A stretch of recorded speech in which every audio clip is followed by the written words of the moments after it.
Bonjour, aujourd'hui nous allons vous présenter les AIS, anti-inflammatoires stéroïdiens, qu'on nomme aussi les glucocorticoïdes. Mon plan se déroule en plusieurs parties, toujours pareil, introduction, les mécanismes d'action, les effets, les indications, les effets indésirables, les contre-indications et les interactions médicamenteuses. Introduction. Naturellement, le cortisone est sécrété au niveau des surrénales dans la zone fasciculée via une stimulation hypothalamo-hypophysaire. Le cortisol donc va avoir un rétrocontrôle négatif, c'est une hormone. Le rythme nictéméral, il va avoir un rythme nictéméral avec un pic à 6 heures du matin. C'est très important de le retenir pour comprendre à quel moment il vaut mieux inoculer le cortisol, le dérivé du cortisol. Donc, naturellement, on sécrète du cortisol et on a du cortisone. Les médicaments sont la prédnisolone, qui est la plus utilisée. Donc, vous verrez une DCI qui se termine par ON.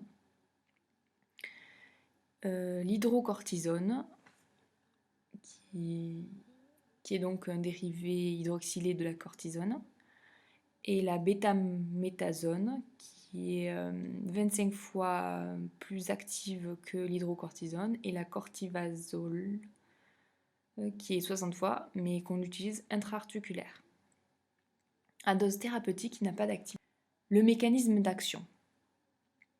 Donc, le cortisol et ses dérivés vont être transportés par la transcortine. Ensuite, ils vont passer, comme ce sont des hormones, la membrane cytoplasmique. Ils vont aller dans le cytosol des cellules.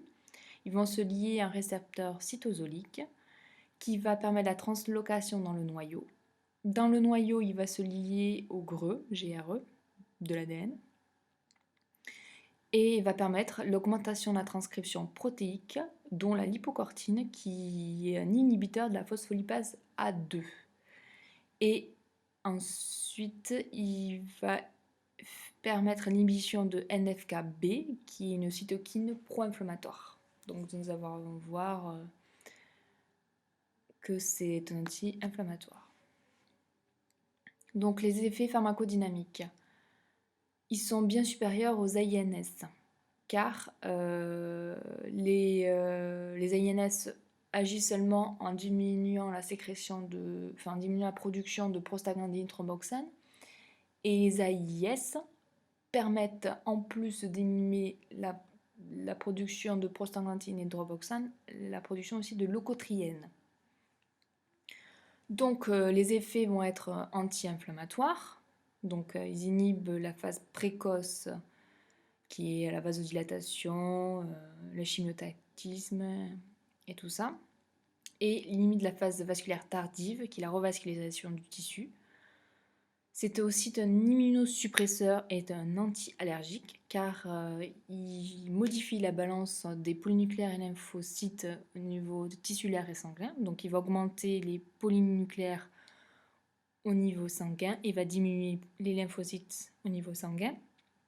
Il va diminuer l'activité des macrophages et il va diminuer la sécrétion des cytokines, interleukine 2 et interféron gamma des lymphocytes.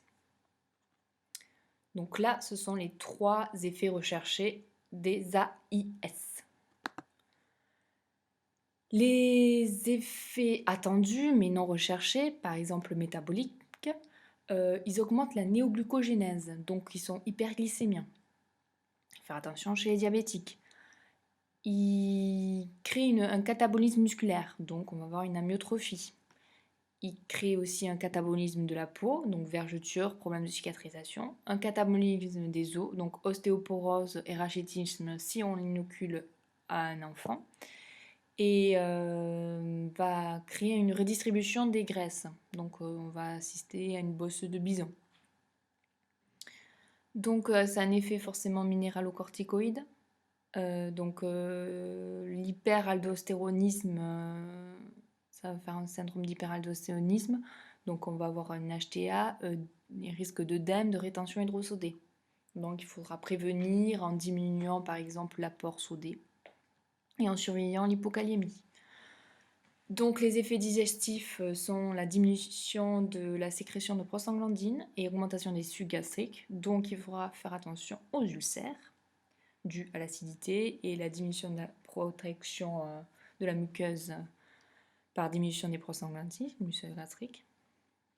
Ensuite, au niveau du système nerveux central, troubles du comportement. Ça a un effet euphorique d'agitation et psychose. Pardon.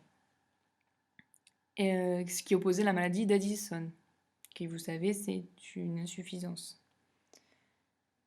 surrénalienne. Ensuite, il ne faut pas oublier que ça crée une freination antéhypophysaire, donc il ne faut pas d'arrêt brutal comme les bêta-bloquants. Donc la freination antéhypophysaire se voit à partir d'une semaine. Les effets pharmacocinétiques. Toutes voies administration sont possibles. Alors on a tout qui est possible. Il faut toujours penser que les effets locaux sont aussi systémiques. Passe dans la circulation systémique et du coup un effet systémique. La demi-vie de la prénisolone qui est la plus utilisée est de 12 à 36 heures.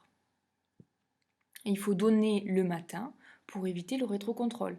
Et de plus, nous avons vu que ça crée au niveau du système nerveux central une euphorie, agitation et une psychose. Donc le soir, on aurait une insomnie. Ensuite, les indications sont forcément pour le traitement substitutif de l'insuffisance cortico-surrénalienne, pour les maladies inflammatoires systémiques, donc c'est un anti-inflammatoire, donc pour ces maladies-là, vascularite aussi parce que c'est une inflammation. Pareil pour les dermatoses, c'est un anti-allergique, donc dermatose bulleux, eczéma. Pour les maladies néoplasiques, lymphome, myélome. Pour les préventions de rejet de greffe, parce que c'est un immunosuppresseur et un anti-inflammatoire, on sait très bien que lors de greffe, c'est dû à un rejet, dû à des petites inflammations du greffon. Pour les maladies rénales comme le glomérulonéphrite, car c'est une inflammation. Les maladies pleuropulmonaires comme l'asthme, bronchopathie chronique et les maladies neurologiques comme la sclérose en plaques. Et aussi pour les chocs anaphylactiques, comme c'est un anti-allergique. Donc les effets indésirables maintenant. Ils ne surviennent qu'en prise chronique supérieure à une semaine. Donc il vaut mieux préférer donner des AIS inférieurs à 3 jours par exemple. Donc parce que nous avons vu que ça augmente la néoglucogénèse, donc c'est un effet hyperglycémiant.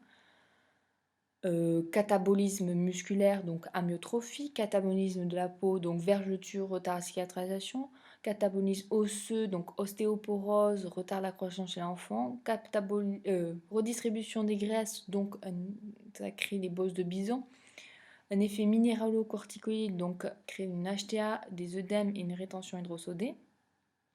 De plus, il y a des risques d'ulcères augmentés avec les aînés pour l'effet digestif.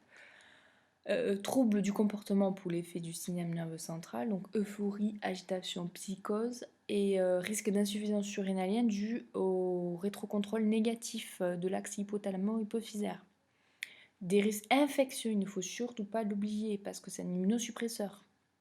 Et un effet inattendu qu'on n'explique pas tellement, ça crée des glaucomes et cataractes cortisoniques. Donc ne pas oublier, glaucome, cataracte cortisonique. Les contre-indications formelles pour toute infection non maîtrisée, car c'est un immunosuppresseur. Il faut faire attention du coup chez les immunodéprimés, car ils sont déjà immunodéprimés, comme le nom l'indique.